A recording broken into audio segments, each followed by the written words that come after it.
welcome again to my reaction video. My name is Aga, and let's just jump in. We're watching today Why Skyscrapers Are Losing Their Tops by Stuart Higgs, yeah.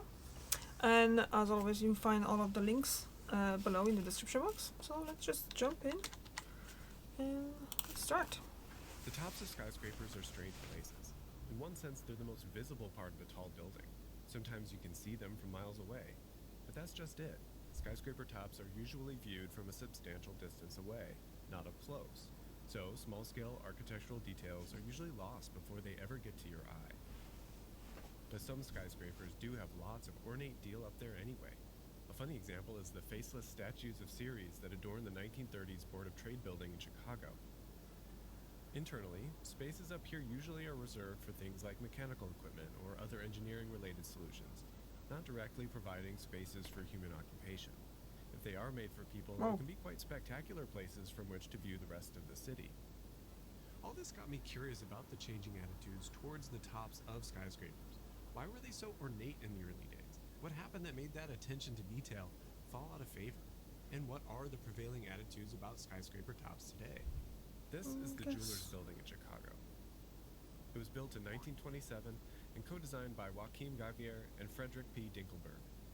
At one point, the building featured an elevator that you could drive your car into, and it would take you and your car up as high as 23 floors up. Wow. This was so that the jewelers in the building wouldn't have to walk the streets with their gold and diamonds. Oh, makes sense. Once at the top of the building, you might find the 4,000 or 5,000 gallon water tanks that provide water pressure for the floors below. These don't look like any other water tanks that I've ever seen. They're more like a little cupola that you might find in Rome or Bramante's Tempietto, just sticking onto a building.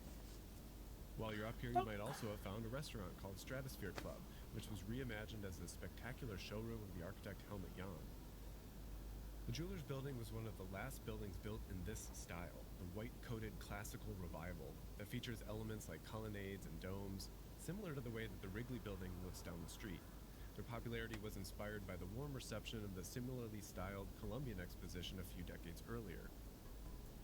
Recently, this building, the Wrigley Building, and a number of others were the subject of a photographic survey that used drones to document their exteriors. The video was then stitched together to create a single, eerie picture view of their uppermost features, one that you wouldn't be able to see from the ground.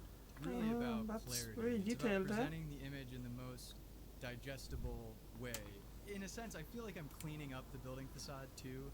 Like if the stone is yellowing, I love to desaturate it and make it pure kind of black and white, and it really pops. These previously unobservable vantage points completely shift how we view and understand those buildings that Haitha focuses his drone upon. Not only can we study the aerial ornate designs in detail, we can look at them without the perspective distortion that would normally accompany viewing them from the ground. It's a completely disembodied view, not one that humans can actually have. They're pretty buildings, though. The detail that goes into those sculptures when they're hundreds of feet up. You know, nowadays we don't even care if like things aren't aligned and we replace a window, and we just don't really care as much as we used to. But then I just think about like the person that carved like the little talons on the eagle's feet that no one's ever gonna see, but they carved them anyway. They were just excited about it. Haitha has traveled to a bunch of cities here in the United States, including a stint here in Chicago last summer. He's cataloged all sorts of data and previously unknown aspects of buildings which may have been around for years, but just never surveyed quite like this before. The State Tower in Syracuse, New York, has all of these antennas that are added to the facade of the building, which is typical, you know, as the world has modernized, there's more things that these buildings have to do. But in this case, they wrapped the antennas in like, it almost looks like a screen or some type of material where they painted on the same brick as the facade. So if you're looking at it in the right angle, it actually kind of blends in. When skyscrapers were first made technologically and economically, architects and engineers were searching for principles that could govern their design. Engineers at the time, they saw that each solution was a sort of potential to crack the code and even patent new technologies that could win them the skyscraper lottery, and that would become the new standard method of construction for all the skyscrapers. Oh, yeah. Think about like the everything was different back then. City in the 1800s, and then all of a sudden we have this building technology to build a tower that reaches 300 feet in the sky. That thing's visible all over the city, an iconic landmark. Like, everyone can see it, everyone knows it, everyone's looking up at the top as it peeks out from every view of the city. Architects too would debate about things such as, should the building celebrate its height or try and disguise it? Should visual emphasis be placed on the vertical elements of the design and minimize the horizontally oriented elements? And what is the role of ornamentation on this high-tech building, especially when much of it is out of view? The architect Louis Sullivan had strong thoughts about these questions when he wrote an essay called The Tall Office Building Artistically Considered. In this essay, he made the argument that skyscrapers should demonstrate a tripartite organization. This means that they should have three main sections stacked on top of each other. These parts correspond to the three main functions inside. The lowest part, or the base, meets the street and has retail. The middle part is offices, and then the top meets the sky and holds things like mechanical equipment, producing the third condition and thus the final design element. He made the case that this three-part organization related to Greek and Roman temples, and was equally true for the most advanced tall structures. Sullivan also believed that architectural ornament should be born from natural forms. So much of the motifs that you find on his buildings, as well as their tops, are various geometric arrangements of stylized stems and leaves. At the top, these motifs would be applied to a projecting cornice that wrapped all the street-facing facades. Buildings like the Sullivan Center, aka Goth Target, helped advance new ways of achieving these ornamental tops for a cheaper cost. They were made of lightweight terracotta rather than carved out of stone. The terracotta is molded and fired to create a tile with repeated designs. This is unlike stone, which needed to be hand-carved individually. Buildings of this period often filled out the entire block and flared at the top to create a visual stop sign like a fireplace mantle. But if this shape for a building continues to be the norm as buildings get taller, the street becomes a dark canyon. So as we gained the ability to build taller, setbacks were required to thin the building down toward the top. Places like New York adopted guidelines that yielded iconic building shapes like those drawn by Hugh Ferris. This has the added benefit of producing a smaller cross-sectional area for wind to push against, lessening the lateral loads the building was subject to.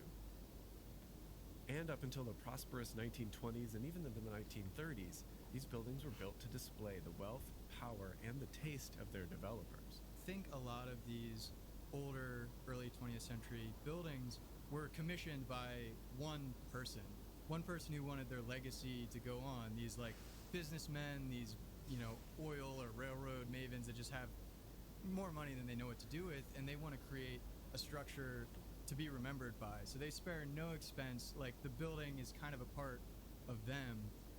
Materials were expensive, but labor was cheap, and ornate displays on the tops of buildings became the norm. So many of the ones you find in Heitha's collection are from this period.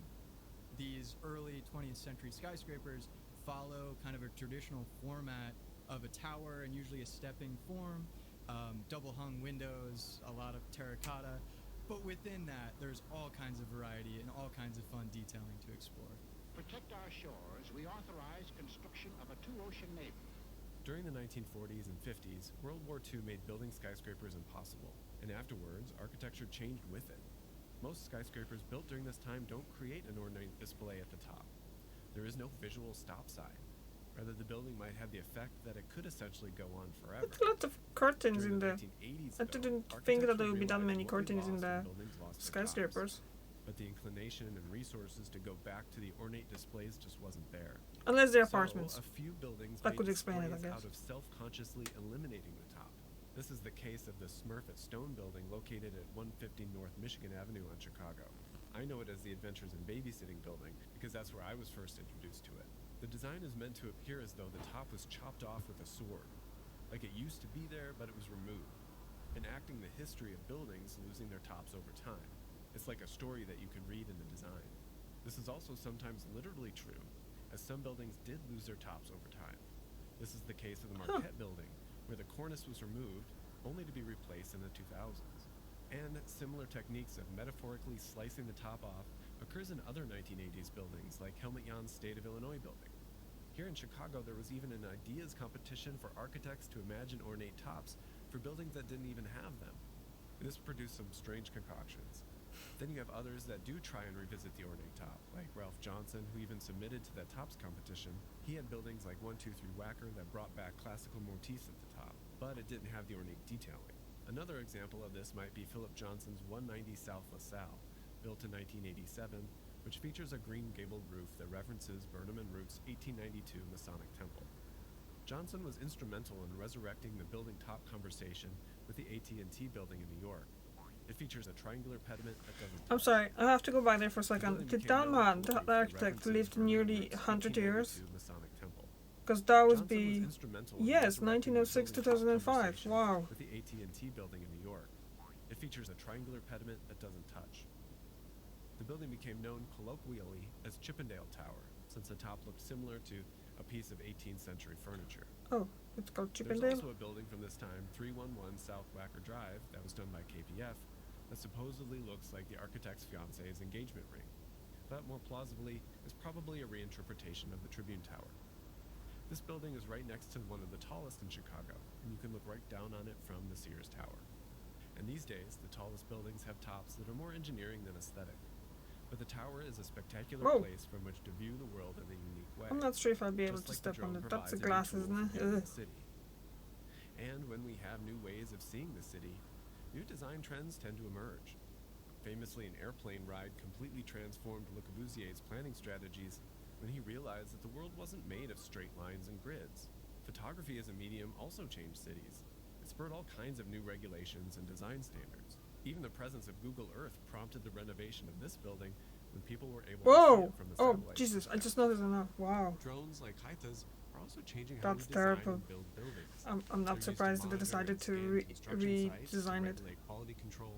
They fly above to gather data about the building's use after the building's constructed. And maybe they might use thermal cameras to help monitor the envelope performance as it's leaking air and so on. But maybe it could go beyond that. Maybe it will renew interest in designing building tops like the way that Mark Foster Gage designed his proposal for a New York tower, where the detail goes all the way from the bottom Whoa. all the way to the top.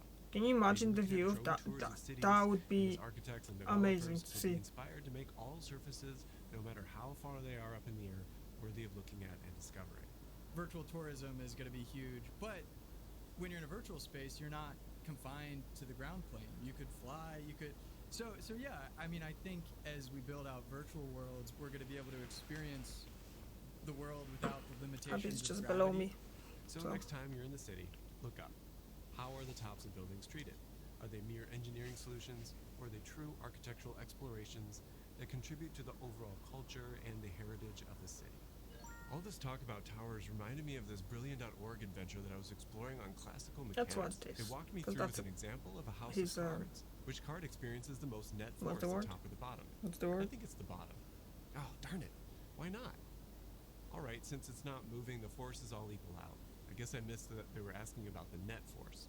Oh well, I learned to pay better attention to the question at the same time as I'm learning about static forces. All this is what makes Brilliant great. It keeps me sharp while exploring the world on my own time, like a personal learning coach. Obviously, continuous learning is essential for all of our careers, and just satisfying our curiosity, staying up to date on the latest innovations, and keeping mentally sharp. Brilliant makes it easy to build a daily learning habit. Its Looks visual, like good robots. hands-on approach is such an effective and engaging way to master the key concepts behind today's technology, and you can do it anywhere, on all sorts of devices. I'll start one on my computer and then pick it up later in the day on my phone.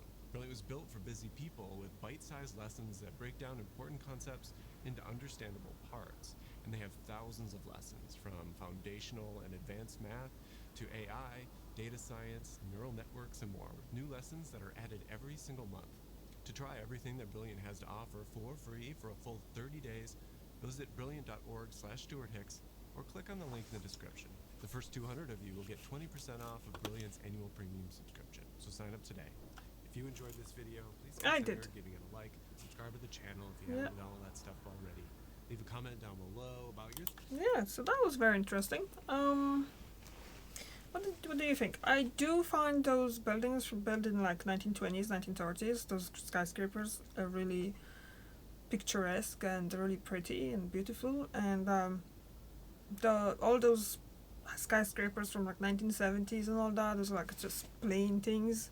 Not so much. They still obviously probably quite amazing feat of engineering and all that, but they're not as pretty to look at like, let's say, Empire State Building and things like that, you know.